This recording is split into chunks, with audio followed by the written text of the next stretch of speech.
Hello friends, വണ്ടി Toyota ഇന്നോവയാണ്. Innova 2006 model വണ്ടി. ഏകദേശം 2,29,000 കിലോമീറ്റർ ഓടിയിട്ടുണ്ട്. കംപ്ലൈൻറ്റ് എന്ന് പറഞ്ഞാൽ ഫുള്ള് ചെക്ക് ചെയ്തതിന് ശേഷം എന്തൊക്കെ വർക്കുണ്ടോ ആ കംപ്ലീറ്റ് വർക്കും മെക്കാനിക്കൽ വർക്ക് ഫുള്ള് കംപ്ലീറ്റ് ചെയ്യാനായിട്ടാണ് കസ്റ്റമർ പറഞ്ഞിരിക്കുന്നത്. വണ്ടി എറണാകുളത്ത് നിന്ന് വന്ന വണ്ടിയാണ്. 2006 ആണെന്നുണ്ടെങ്കിലും വണ്ടി 2006 ആണെന്ന് പറഞ്ഞ് തന്നെ അറിയിക്കാം. അത്രയും ഇൻറ്റീരിയലൊക്കെ പക്കയായിട്ട് നീറ്റായിട്ട് വെച്ചിട്ടുണ്ട് വണ്ടി. 2006 ഐറ്റം ഡാഷ്ബോർഡ് കാര്യങ്ങൾ എല്ലാം പക്ക ഫിനിഷിങ്ങിലാണ് വെച്ചിരിക്കുന്നത്, കണ്ടില്ലേ. അപ്പോൾ ഓടിച്ച് നോക്കുന്ന സമയത്ത് ഇതിൽ അധികം നമുക്ക് സസ്പെൻഷൻ വർക്ക് എന്തായാലും ഇതിനകത്ത് അറിയില്ല. പക്ഷേങ്കിൽ ഒരു ലോ റാമിൻ്റെ അടിയൊക്കെ ആയിട്ട് നമുക്ക് നല്ലോണം ഫീൽ ചെയ്യുന്നുണ്ട്. എന്ന് വെച്ചാൽ ബ്രേക്ക് ചവിട്ടി വിടുമ്പോൾ ഒരു കിടുക്കുന്ന ഒരു സൗണ്ട് ഉണ്ട്. ലോ റാമിൻ്റെ ബിസ്കിറ്റ് പോയ മാതിരി ഉണ്ട്. പിന്നെ അതുപോലെ തന്നെ ഇൻറ്റീരിയൽ സൗണ്ട് ഉണ്ട്. എന്നുവെച്ചാൽ ഡോർ പാഡുകൾ, പിന്നെ സീറ്റുകൾ, അങ്ങനെയുള്ള സൗണ്ടുകൾ കുറേ എന്നൊരു സൗണ്ട് ഇതിനകത്ത് വരുന്നുണ്ട് നല്ലവണ്ണം. അപ്പോൾ അതൊക്കെ ഒന്ന് നമുക്ക് ക്ലിയർ ആക്കി കൊടുക്കണം.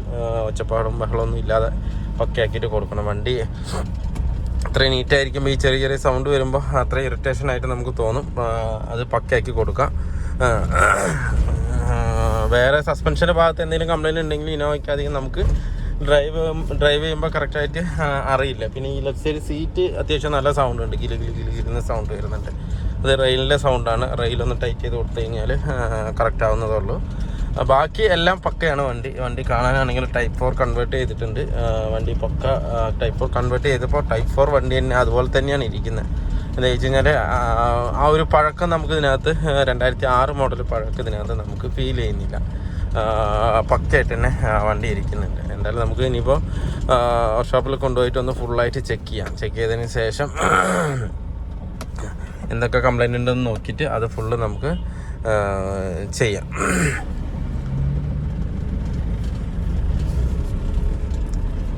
ഇതിപ്പോൾ നമ്മളിപ്പോൾ ചെക്ക് ചെയ്തതിൽ അവിടെ ഇതും ഷെയ്ക്ക് പിന്നെ ലോവർ ആമിൻ്റെ ബുഷ്കിറ്റ് അപ്പുറത്തേക്ക് അല്ലേ, അത്രത്തോളം ഷെയ്ക്ക് ഉണ്ട് അതിനകത്ത്.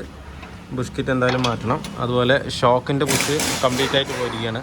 നമുക്ക് ഷോക്കോട് കൂടി തന്നെ അത് മാറണം. ഷോക്ക് ഫിറ്റ് കംപ്ലീറ്റ് ആയിട്ട് ഇതിനകത്ത് പോയിട്ടുണ്ട്.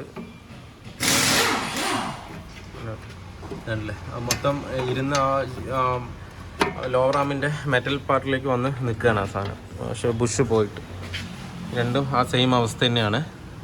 അപ്പോൾ അത് നമുക്ക് ക്ലിയർ ചെയ്യാനുണ്ട്. അതുപോലെ ഗിയർ ബോക്സിൻ്റെ ബെഡ് പൊട്ടി നിൽക്കുകയാണ്, അല്ലേ, വിണ്ട് പൊട്ടി നിൽക്കുകയാണ്. അതുപോലെ തന്നെ എൻജിൻ ബെഡും നമുക്ക് ഇതിനകത്ത് മാറ്റണം. ചെറിയൊരു വൈബ്രേഷൻ ഫീൽ ചെയ്യുന്നുണ്ട്. അപ്പോൾ അത് മാറ്റി കഴിഞ്ഞാൽ അത് പക്ക ക്ലിയർ ആകും. പിന്നെ സ്റ്റാർ ജോയിൻറ്റ് 3 നല്ല അടിയുണ്ട്, അല്ലേ. ഈ സൗണ്ട് വരുന്നുണ്ട്. ഇങ്ങനെ തട്ടും ഈ സൗണ്ട് കിടുക്കുന്നുള്ളൊരു സൗണ്ട് വരാൻ പാടില്ല.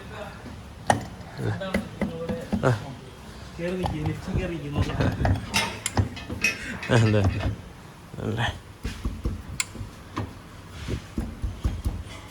3 സ്റ്റാർ ജോയിൻറ്റും നമുക്ക് മാറ്റണം. അതുപോലെ റിയർ ആമിൻ്റെ ബുഷും കംപ്ലീറ്റും പൊട്ടി വെക്കുകയാണ്. പൊട്ടി നിൽക്കുകയാണ്. അത് നമുക്ക് മാറ്റണം. ലാക്ടോട്ടിൻ്റെ ബുഷ് പോയിട്ടുണ്ട്, അത് ചെയ്യണം. പിന്നെ റിയറിലെ ഷോക്കും നമുക്ക് അഴിച്ച് നോക്കണം. മൊത്തം തുരുമ്പ് പിടിച്ചാകെ അലങ്കൊല്ലായി നിൽക്കുന്നുണ്ട്. ന്യൂട്രൽ എന്താ അവസ്ഥ എന്നുള്ള അറിയില്ല. അപ്പോൾ ഒന്ന് അഴിച്ചിട്ട് നമുക്കൊന്ന് ആക്ഷൻ ചെക്ക് ചെയ്തിട്ട് വേണം ചെയ്യാനായിട്ട്. പിന്നെ അതുപോലെ തന്നെ പ്ലാറ്റ്ഫോം കംപ്ലീറ്റ് പാച്ചാണ് അതിനകത്ത്, അല്ലേ. ഇത്രത്തോളം അടിയിൽ പോയിട്ടുണ്ട്. നമുക്ക് ഫുള്ളായിട്ട് പാച്ച് ചെയ്യണം. ഇവിടെ നിന്ന് ഈ സൈഡൊന്നും ഒന്നുമില്ല, ഉണ്ടോ. ഇതുപോലെ ഇരിക്കണ ഈ ഭാഗത്ത് കംപ്ലീറ്റ് ആയിട്ട് പോയിരിക്കുകയാണ്. അപ്പോൾ അത് നമുക്ക് പാച്ച് ചെയ്യാനുണ്ട്. അത് കസ്റ്റമറുടെ അടുത്ത് പറഞ്ഞിട്ട് നമുക്കത് നോക്കിച്ച്. എത്രയും വർക്കാണ് ഇതിനകത്തുള്ളത്. ഇനി അഴിക്കുമ്പോൾ എന്തെങ്കിലും പോയിട്ടുണ്ടെന്നുണ്ടെങ്കിൽ അതിനനുസരിച്ച് ചെയ്യാം. ഇന്നോടെ പാച്ച് വർക്ക് ഫുള്ളായിട്ട് കംപ്ലീറ്റ് ചെയ്തിട്ടുണ്ട്. ഇനിയിപ്പോൾ നമുക്ക് സീറ്റ് ഫുള്ളായിട്ട് ഇറക്കിയിട്ട് വേണം. അതിലൊരു മാറ്റ് കസ്റ്റമർ തന്നിട്ടുണ്ട്. പാച്ച് വർക്ക് കംപ്ലീറ്റ് ആയിട്ട് സെറ്റ് ആക്കിയിട്ടുണ്ട്. ഇത് കസ്റ്റമർ സപ്ലൈ ചെയ്താണ്, കൊറിയർ അയച്ചതെന്നാണ് മാറ്റ്. അപ്പോൾ ഈ മാറ്റ് സെറ്റ് ചെയ്യണം. ഈ മാറ്റ് സെറ്റ് ചെയ്യണമെങ്കിൽ നമുക്ക് ഫുള്ളായിട്ട് റിമൂവ് ചെയ്യണം. സീറ്റും കാര്യങ്ങളെല്ലാം റിമൂവ് ചെയ്തിട്ട് വേണം മാറ്റ് കറക്റ്റായിട്ട് നമുക്ക് ഇതിനകത്ത് സെറ്റ് ചെയ്യാം. പിന്നെ ബാക്കിൽ വന്നിട്ട് നമ്മൾ പുഷ് പ്രസ് ചെയ്ത് സെറ്റ് ചെയ്തിട്ടുണ്ട്. ആമിൻ്റെ പുഷ് പ്രസ് ചെയ്ത് സെറ്റ് ചെയ്തിട്ടുണ്ട് ഇതിനകത്ത്. അതുപോലെ തന്നെ നമ്മൾ ഫ്രണ്ടിൽ ഷോക്ക് കാര്യങ്ങളൊക്കെ അഴിച്ചു വെച്ചിട്ടുണ്ട്. ഇനിയിപ്പോൾ ഫ്രണ്ടിൽ ഷോക്ക് മാറ്റണം, അതിൻ്റെ സ്റ്റിയറിങ്ങിൻ്റെ ബൂട്ട് മാറ്റണം, റിയറിലെ ഷോക്ക് മാറ്റണം, അങ്ങനെ കുറച്ച് പണികൾ ഇതിനകത്തുണ്ട്. നമ്മൾ എടുത്തിരിക്കുന്നത് ഷോക്ക് വന്നിട്ട് ഗബ്രിയലിൻ്റെ ഷോക്ക് എടുത്തിരിക്കുന്നത്. അതുപോലെ സ്റ്റഡ് മൗണ്ട് ഒറിജിനൽ തന്നെയാണ് എടുത്തിരിക്കുന്നത്. അതുപോലെ ബൂട്ടും നമ്മൾ ഒറിജിനൽ തന്നെയാണ് എടുത്തിരിക്കുന്നത്. മൗണ്ട് നമ്മൾ ഒറിജിനൽ തന്നെയാണ് എടുത്തിരിക്കുന്നത്. ഇത് മൊത്തം നമുക്ക് അതിനകത്ത് സെറ്റ് ചെയ്യാം.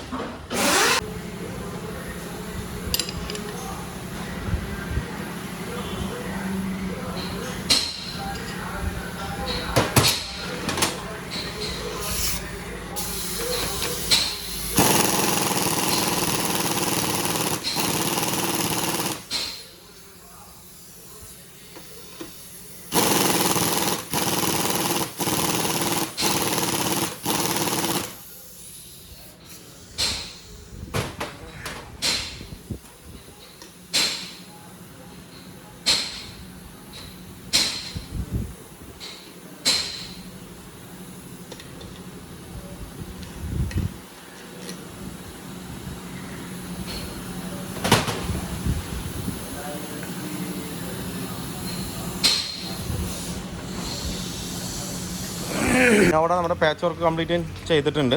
ഏകദേശം പ്ലാറ്റ്ഫോം ഏകദേശം ഇട്ടിട്ടുണ്ട്. ഇപ്പോൾ ഇതിനകത്ത് അല്ല, ബാക്ക് പീസ് കംപ്ലീറ്റ് ഇട്ട് ഈ സൈഡ് കംപ്ലീറ്റും ഫുള്ള് ചെയ്തിട്ടുണ്ട്. അപ്പോൾ ഇനിയിപ്പോൾ നമുക്കിതിൽ ഫുള്ളായിട്ട് അണ്ടർ കോട്ട് അടിച്ച്, അടിയിൽ അണ്ടർ കോട്ട് അടിക്കാനുണ്ട്, മുകളിൽ ബേസും അടിക്കാനുണ്ട്. ഫുൾ അടിച്ചിട്ട് വേണം ഇനി ബാക്കിയുള്ള ഫിറ്റ്മെൻറ്റ് കാര്യങ്ങളെല്ലാം ചെയ്യാനായിട്ട്. ഇതിനകത്ത് കസ്റ്റമർ തന്നെ ഇതിന് ഫ്ലോർ മാറ്റും മേടിച്ച് തന്നിട്ടുണ്ട്.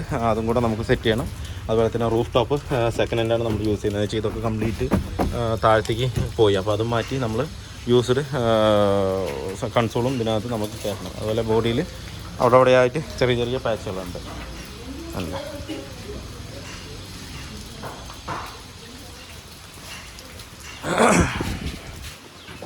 അപ്പോൾ നമ്മുടെ ഇന്നോവയുടെ വർക്ക് ഫുള്ളി കംപ്ലീറ്റ് ആയിട്ടുണ്ട്. അപ്പോൾ ഇതിൽ ചെയ്തതെന്ന് പറഞ്ഞാൽ മെയിൻ വർക്ക് എന്ന് പറഞ്ഞിട്ടുണ്ടായത് നമുക്ക് പാച്ച് വർക്കായിരുന്നു. പാച്ച് കംപ്ലീറ്റ് ആയിട്ട് അണ്ടർ ബോഡി കംപ്ലീറ്റ് ആയിട്ട് പോയിരിക്കുകയായിരുന്നു. അപ്പോൾ അത് ഫുള്ള് നമ്മൾ ചെയ്തിട്ടുണ്ട്. അതുപോലെ തന്നെ അവിടെ ടച്ചപ്പ് കാര്യങ്ങളൊക്കെ ഉണ്ടായിരുന്നു. ആ ടച്ചപ്പും കാര്യങ്ങളെല്ലാം ചെയ്തിട്ടുണ്ട്. പിന്നെ കസ്റ്റമർ ഇതിന് മാറ്റ് മേടിച്ച് തന്നിട്ടുണ്ടായിരുന്നു. ആ മാറ്റ് നമ്മൾ ഫുള്ളായിട്ട് സെറ്റ് ചെയ്തിട്ടുണ്ട് ഇതിനകത്ത്. പിന്നെ മെക്കാനിക്കൽ വർക്ക് ഉണ്ടായത് നമുക്ക് ഫ്രണ്ടിലെ ഷോക്ക് മാറി, അതുപോലെ തന്നെ ബാക്കിലെ ആംബുഷാണ് ഫുള്ളായിട്ട് പോയിട്ടുണ്ടായിരുന്നു, പൊട്ടി നിൽക്കുമായിരുന്നു ആംബുഷ്. അതുകൊണ്ട് എന്താണ് ബാക്ക് കടന്ന് കിടുകിടുന്ന് ആടി ആയിട്ടാണ് പോയിട്ടുണ്ടായിരുന്നത്. അപ്പോൾ ബാക്കിലെ റിയറാമിൻ്റെ ബുഷ് കംപ്ലീറ്റ് നമ്മൾ ഇതിനകത്ത് മാറ്റിയിട്ടുണ്ട്. Front suspension. പിന്നെ അത് മാത്രമല്ല, നേരത്തെ എന്ന് പറഞ്ഞു കഴിഞ്ഞാൽ വണ്ടി നമ്മൾ ഇങ്ങനെ ഒരു സ്പീഡിൽ പോകുമ്പോൾ, നമ്മളിപ്പോൾ 4th പോകുന്നത്, ഈ സമയത്ത് നമ്മൾ ഫിഫ്ത്തിലിട്ടിട്ട് പോകുമ്പോൾ വണ്ടി ഒരു ആദ്യം ബുറന്നൊരു സൗണ്ട്, ഞാൻ എപ്പോഴും പറയുന്നത് പോലുള്ളൊരു സൗണ്ട് തന്നെയാണ് അതിനകത്ത് വന്നുകൊണ്ടിരുന്നത്. അപ്പോൾ ആ ഒരു സൗണ്ട് പൂർണ്ണമായിട്ടും പോയിട്ടെന്ന് വെച്ചാൽ engine bed, gear box bed എല്ലാം നമ്മൾ ഇതിനകത്ത് മാറ്റിയിട്ടുണ്ട്. അതുപോലെ തന്നെ നമ്മൾ ഷോക്ക് ഇട്ടിരിക്കുന്നത് ഗബ്രിയിലും ബാക്കിയുള്ള മൗണ്ട് കാര്യങ്ങളെല്ലാം ഇട്ടിരിക്കുന്നത് നമ്മൾ OE പാർട്സ് തന്നെയാണ് ഇതിനകത്ത് ഇട്ടിരിക്കുന്നത്. അപ്പോൾ അതിൻ്റേതായ ഒരു ഗുണം ഇതിനകത്ത് കാണിക്കുന്നുണ്ട്. പക്കാ സൈലൻറ്റ് പറഞ്ഞാൽ പക്കാ സൈലൻറ്റ്. ചെറിയൊരു വൈബ്രേഷൻ പോലും വണ്ടിക്ക് അറിയുന്നില്ല. നമ്മളിപ്പോൾ 5th ഗിയറിൽ 50 കിലോമീറ്റർ സ്പീഡിലാണ് പോകുന്നത്. നോ പ്രോബ്ലം, പക്കയായിട്ടാണ് പോകുന്നത്. എന്താ പറയുക, ഒരു ചെറിയൊരു നോയ്സ് പോലും നമുക്ക് വണ്ടിക്കകത്ത് ഒന്നും തന്നെ ഫീൽ ചെയ്യുന്നില്ല. പിന്നെ മഴയായതുകൊണ്ട് എനിക്ക് വേറെ ചെറിയ സൗണ്ടുകളൊന്നും കറക്റ്റായിട്ട് കിട്ടുന്നില്ല. ഫുള്ളായിട്ട് മഴ പെയ്തിരിക്കുന്നുണ്ട് ഓടിക്കുമ്പോൾ. പക്ഷേ നോർമലി വന്നതിന് ഇവിടെ എത്രയോ ബെറ്റർ ആയിട്ടുണ്ട്. വരുമ്പോൾ എന്ന് പറഞ്ഞു കഴിഞ്ഞാൽ ഈ ബോഡി സൗണ്ട് തന്നെയാണ് മെയിനായിട്ട് ബുറന്ന് പറഞ്ഞുകൊണ്ടിരുന്നത്. അപ്പോൾ അത് പക്ക സോൾവ് ആയിട്ടുണ്ട് ഇപ്പോൾ.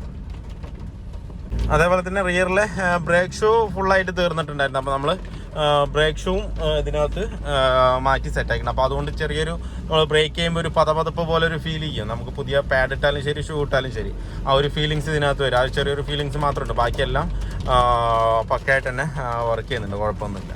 പിന്നെ അലൈൻമെൻറ്റ് ചെയ്യണം. അലൈൻമെൻറ്റ് ചെയ്യാത്തത് കൊണ്ട് സ്റ്റിയറിംഗ് ചെറുതായിട്ടൊരു റൈറ്റിലേക്ക് നിൽക്കുന്നുണ്ട്. അതുപോലെ തന്നെ സ്റ്റിയറിംഗ് ചെറിയൊരു ലെഫ്റ്റ് സൈഡിലേക്ക് പുള്ളിങ് ഉണ്ട്. അത് ഷോക്കും കാര്യങ്ങളൊക്കെ അഴിച്ച് മാറ്റിയത് കൊണ്ട് അതിൻ്റെ ഒരു ചെറിയൊരു വ്യത്യാസം ഇതിനകത്ത് വന്നിട്ടുണ്ട്. പിന്നെ ഓൾറെഡി കസ്റ്റമർ ലോവർ ആമിൻ്റെയും അപ്പർ ആമിൻ്റെയും ബുഷ്കിറ്റ് കംപ്ലീറ്റ് ആയിട്ട് മാറിയിട്ടുണ്ട്. അതുകൊണ്ട് നമുക്ക് അതിൻ്റെ ഒന്നും ചെയ്യേണ്ടി വന്നില്ല. എന്ന് വെച്ച് കഴിഞ്ഞാൽ പുതിയ തന്നെയാണ് കിടക്കുന്നത്. അതുകൊണ്ട് വലിയ കുഴപ്പമില്ല.